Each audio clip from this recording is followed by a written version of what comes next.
Hello दोस्तों, आपका स्वागत है हमारे YouTube चैनल में। आज हम शुरू करने जा रहे हैं कक्षा 10 के लिए बहुत ही महत्वपूर्ण सीरीज जिसका नाम है ड्रीम 100। हमारी एक्सरसाइज नंबर 2 कौन सी है? बहुपद। बहुपद है, इसके अंदर हमें एक क्वेश्चन सोल्व करने हैं।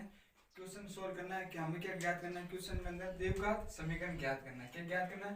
द्विघात समीकरण ज्ञात करना है जिसके शून्यकों का योग और गुणनफल दिया हुआ है। हमें क्या दिया हुआ है? जिसके द्विघात समीकरण के शून्यकों का योग तथा गुणनफल दिया हुआ है। तो हमें क्या ज्ञात करना है?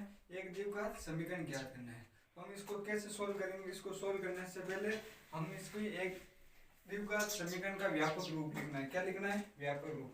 हमें देखो, द्विघात समीकरण के शून्यकों का योग तथा गुणनफल, जिसका योग तो कितना है 4 और गुणनफल कितना है 1, इसका हमें द्विघात समीकरण ज्ञात करनी है। द्विघात समीकरण ज्ञात करने से पहले हमें ज्ञात होना चाहिए कि द्विघात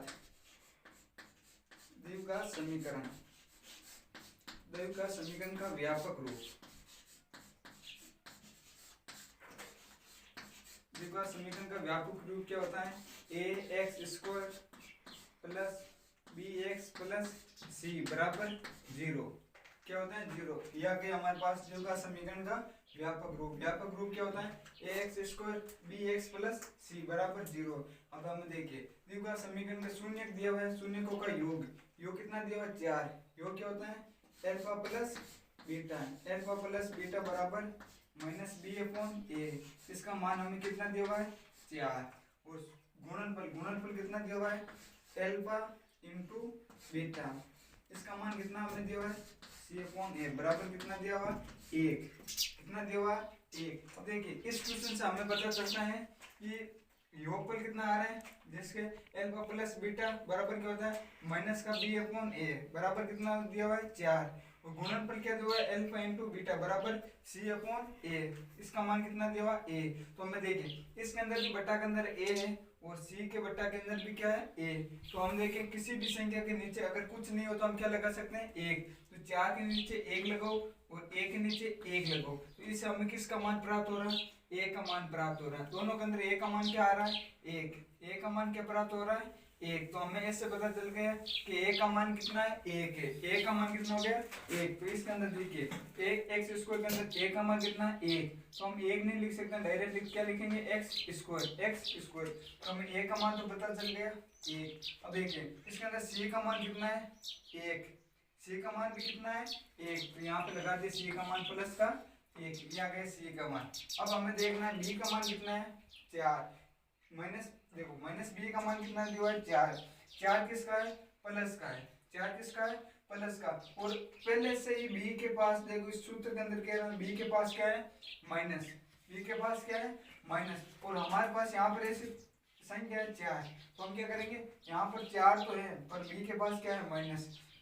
तो हम यहाँ पर क्या लेंगे? -4x। क्या लेंगे? -4x। ये हम आ गए हमारे पास एक द्विघात समीकरण। क्या प्राप्त हो गई? द्विघात समीकरण। एक बार देखिए वापस, हमें एक द्विघात समीकरण ज्ञात करना था जिसके शून्यकों का योग तथा गुणनफल कर्म से दिया हुआ है। जिसका योग तो कितना है? 4 और गुणनफल कितना है? 1। हमें पहले द्विघात समीकरण का व्यापक रूप लिखना है। व्यापक रूप क्या होता है? ax² plus bx plus c बराबर क्या होता है? 0। अब देखिए, अल्फा प्लस बीटा बराबर क्या होता है? -b/a बराबर क्या होता है? 4 प्लस 4/1। अल्फा इंटू बीटा बराबर क्या? c/a बराबर क्या होता है? 1। अगर इसके कुछ नहीं है तो हम बट्टा के नीचे 1 लगा सकते हैं, और किसी भी संख्या के नीचे 1 लगाओ, इसका 1 लगा दिया तो 4/1 और 1/1। तो इससे हमें a का मान पता चल गया। a का मान कितना हो गया? a का मान हमारे पास आ गया 1। a का मान क्या आ गया? हम यहाँ पर लिख भी सकते हैं। a का मान क्या आ गया? a का मान 1। a का मान 1 आ गया। b और c। अब देखो, इससे हमारा c का मान कितना आ गया? 1। हम c का मान भी 1 लिख सकते हैं। अब देखो, b का मान क्या आ रहा है हमारे पास? b का मान आ रहा है -4। -4 कैसे आ रहा है? क्योंकि अगर यहाँ पर एक द्विघात समीकरण के अंदर अगर b का मान -4 होगा तो इसको यहाँ पर लिखेंगे योग के अंदर, क्योंकि योग के अंदर सूत्र के अंदर दिया है -b, तो -b/a है। तो यहाँ पे लिखेंगे -4। तो ये देखो, माइनस माइनस क्या हो रहे हैं? प्लस। कोष्टक के अंदर संख्या माइनस की है और बाहर भी माइनस है, तो माइनस माइनस गुणा होगा तो क्या होगा? प्लस। तो यहाँ पर क्या आ रहा है? प्लस का 4। ये आगे यहाँ पर प्लस का 4। इसलिए b का मान क्या आ रहा है हमारे पास? -4। b का मान क्या आ रहा है? 4, ये आ गया हमारे पास b का मान क्या आ गया माइनस का 4। इसी प्रकार हमें बुद्धि का समीकरण ज्ञात करना हो, अगर इसके शून्य को कोई योग तथा गुणनफल दिया हुआ है तो हमें इसी प्रकार आपको सोल्व करना है। सोल्व करने से पहले हमें क्या करना है, कोई भी द्विघात समीकरण है इसका पहले व्यापक रूप लिखना है। व्यापक रूप क्या होता है ax square bx plus c बराबर क्या होता है 0। और योग का सूत्र क्या होता है अल्फा प्लस बीटा बराबर क्या होता है माइनस का b बटा a। और गुणनफल का सूत्र क्या है अल्फा इंटू बीटा बराबर क्या होता है c बटा a। इसी प्रकार हम एक और क्वेश्चन सोल्व करते हैं, अगर स्क्रीनशॉट लेना चाहते हैं तो ले लीजिए।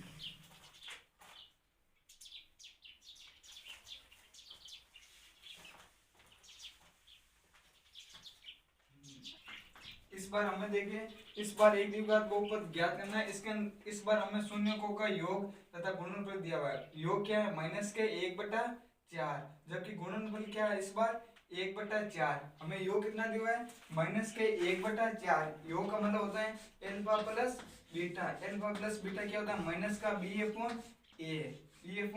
इसका मान कितना दिया हुआ है माइनस के 1/4 और अल्फा इंटू बीटा इसका मान कितना दिया हुआ हमें 1/4। अल्फा इंटू बीटा यानी c/a। इसका मान कितना दिया हुआ 1/4। अब हमें पहले देखिए, इससे पहले तो हमें पता चलता a का मान, दोनों के अंदर a का मान क्या होना चाहिए समान आना चाहिए। समान आना चाहिए तो यहाँ पर भी 4 है और यहाँ पर भी 4 है, तो a का मान क्या आ रहा है हमारे पास 4। तो यहाँ पे लगा दो a का मान 4, a का मान 4 आ गया। और c का मान कितना आ रहा है 1, तो यहाँ पे लगा दो c का मान 1।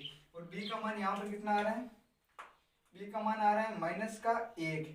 b का मान कितना आ रहा है माइनस का 1। अगर यहाँ पर माइनस का 1 है तो व्यापक रूप के अंदर क्या आएगा प्लस का 1। क्या होगा प्लस का 1, तो यहाँ पे लगा दीजिए प्लस का 1। देखिए a का मान हमें कितना प्राप्त हो गए 4, a का मान कितना प्राप्त हो गए 4, b का मान 1, c का मान 1। हमें इनका मान कहाँ पे लिखना है, एक द्विघात समीकरण के व्यापक रूप के अंदर लिखना है। किसके अंदर लिखना है व्यापक रूप के अंदर लिखना है। तो लिखिए a का मान कितना है 4, तो यहाँ पे लिखेंगे 4x स्क्वायर। क्या लिखेंगे 4x स्क्वायर। अब b का मान कितना है 1, तो क्या लिखेंगे प्लस का x।